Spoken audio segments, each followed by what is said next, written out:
বরিশাল জেলার সাহেবেরহাট গ্রামের বণিক বাড়ি এখন অতিথি পাখিদের অভয়ারণ্যে পরিণত হয়েছে। সারা বছর জুড়ে এখানে হাজারো পাখির বসবাস।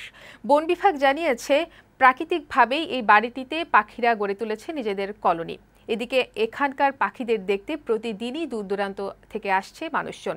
বণিক বাড়ির পাখি বসতির কারণে গ্রামটিকে এখন পাখির গ্রাম হিসেবেই চেনে সবাই। বরিশাল প্রতিনিধি মিথুন সাহার তথ্যচিত্র ডেস্ক রিপোর্ট। বরিশাল জেলার আড়িয়াল খাঁ নদীর তীরে সাহেবেরহাট গ্রামের বণিক বাড়ি এটি।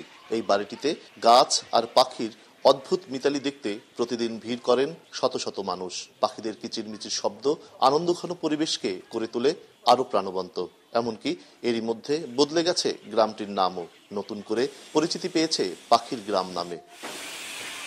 প্রায় 10 বছর আগের কথা, হঠাৎ করে একদিন এই বাড়ির বাঁশঝাড়ে পানকৌড়ি, বক, বালিহাঁস ও বাদুড় আসতে শুরু করে। ধীরে ধীরে বাড়তে থাকে এই সংখ্যা। এখন বণিক বাড়ির গাছগুলোয় হাজারো পাখির বসবাস। প্রথম দিকে বৈশাখের শুরু থেকে আশ্বিনের শেষ পর্যন্ত বিচরণ থাকতো এই সব পাখির, তবে এখন প্রায় সারা বছরই থাকে। স্থানীয়রা জানান, তারা পাখিদের আসা যাওয়া বেশ উপভোগ করেন এবং পাখিদের নিরাপত্তাও তারাই দিয়ে থাকেন। তাদের প্রত্যাশা, এই অতিথি পাখি রক্ষায় সরকারও এগিয়ে আসবে। আমরা ওদেরকে তারাই না, ওরা অতিথি পাখি হিসেবে আসে আমাদের কাছে একটু আশ্রয় নিতে। আমরা লোকজন তখন প্রতিহত করি, আমরা নিজেদের সন্তানের মতো এদেরকে লালন পালন করি। এদিকে বণিক বাড়ির এই পাখি সংরক্ষণে সরকারিভাবে উদ্যোগ নেওয়া হবে বলে জানালেন বরিশালের এই বন কর্মকর্তা। আমি এই পাখি সংরক্ষণ কাজে সহযোগিতা করব। পাখি কলোনিটিকে আরো কিভাবে সংরক্ষণ করা যায় সেই বিষয়ে আমি উদ্যোগ নিব।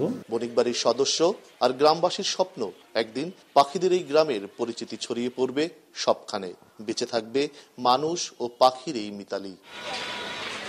মিথুন সাহা, বৈশাখী সংবাদ, বরিশাল।